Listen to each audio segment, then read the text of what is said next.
Al via stamane il primo ecotrail della Valle dei Templi di Agrigento, che si è tenuto all'interno del perimetro del Parco Archeologico, la più grande riserva naturale d'Europa, una particolare manifestazione sportiva che ha coniugato momenti di aggregazione e socializzazione tra gli appassionati della corsa, in un percorso di 15 km che, partendo dal posto di ristoro, ha percorso i diversi siti all'interno della Valle dei Templi, promossa dall'associazione Olympus Kerkent Runner.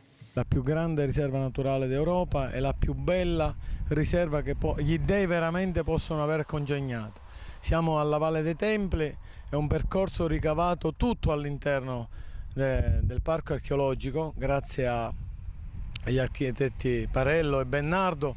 Abbiamo realizzato veramente un sogno in cui da 2 anni cerco di portare più gente possibile, runners di tutta Italia, a vedere veramente queste rovine, queste belle rovine che ci allietano giornalmente. È un appello che do a tutti i runners e a tutti gli agrigentini: venite a visitarla, venite veramente a vedere e a scoprire le bellezze che ci stanno dentro.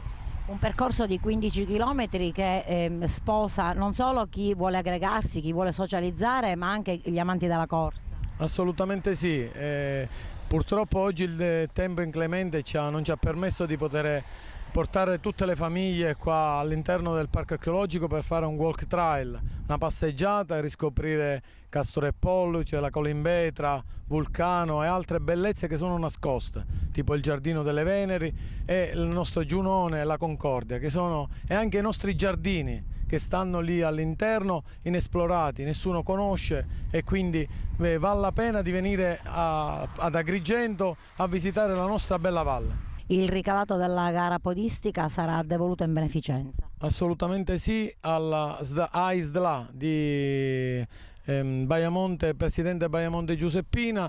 Noi devolviamo da 3 anni effettivamente tutto il ricavato delle nostre gare, non tutto ovviamente, pagando le spese, ma molta parte del nostro ricavato va all'AISDLA e noi siamo fieri di portare sempre avanti, e nelle nostre gare porteremo sempre avanti. Anzi, a proposito, si organizzerà, la Kerkent Runner organizzerà l'8 giugno e l'8 settembre una gara a Porto Empedocle, e anche lì daremo dei fondi alla ISDLA.